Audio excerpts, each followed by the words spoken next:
Hi, my name's Stuart, and welcome to my game which I made in Unity for my Year 10 IT assignment.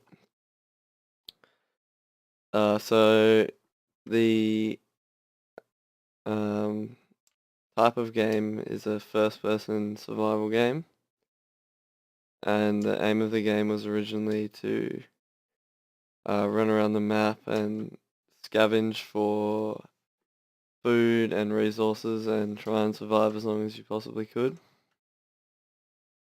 So here's just a quick look at my map. Yeah.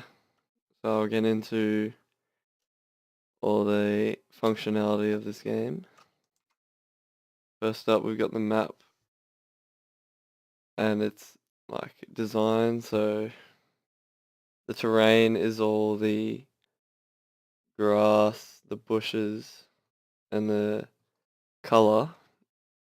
We also have the water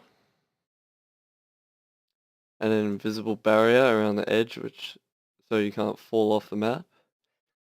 I then inserted the trees separately as game objects so that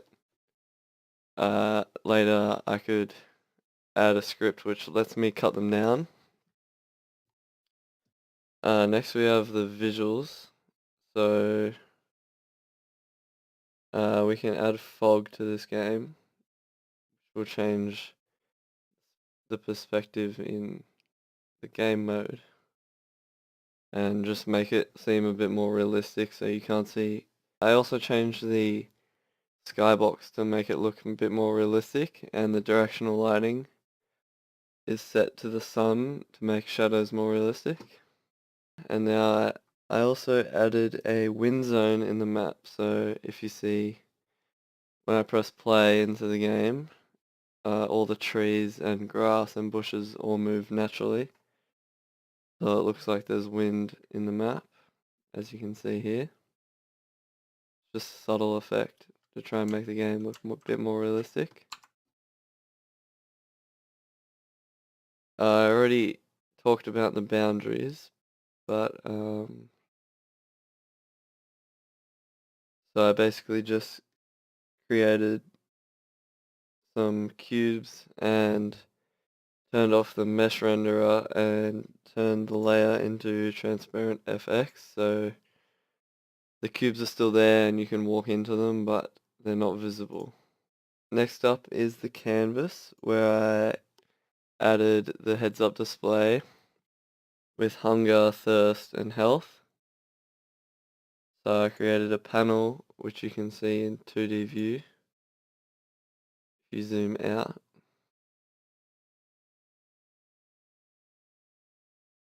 this is basically what you'll see in the HUD.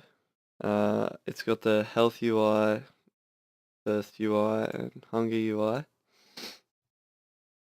which are all sliders, which are affected by the code I put on the player.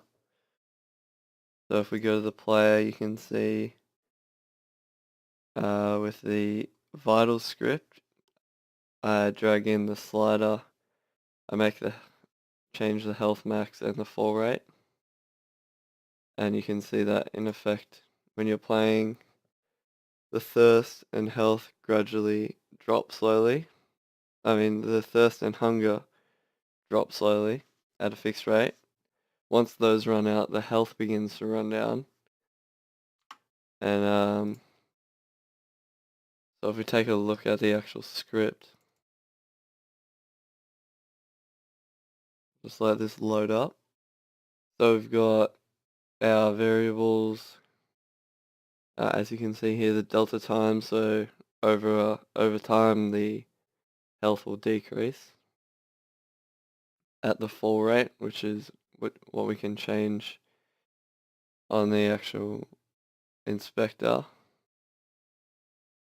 And we have like the values, and once a void for once the health runs out, the character dies, which I haven't actually implemented yet.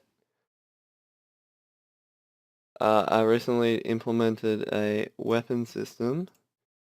So if you go to the player, you can see we have this knife as the default weapon. Let me just Okay, so for some reason my footage keeps cutting out and stuffing up. So as I was saying, I've implemented a weapon system which allows me to hit other game objects.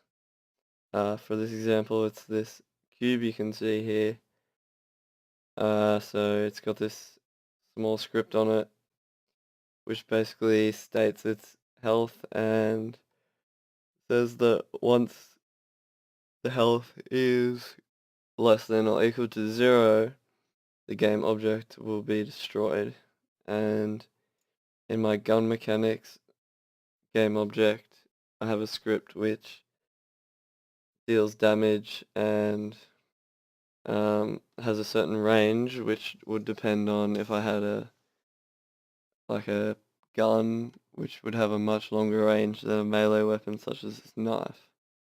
So basically, because this script does 5 damage each time I hit the game object, and the game object has 10 health. If I walk up to it and hit it twice, it should disappear. Into the game, you can see the crosshair, which I made with the canvas. So if we walk up to this cube, this test cube, hit it twice, and that, that had a bit of lag, but yeah, it did disappear after 2 hits.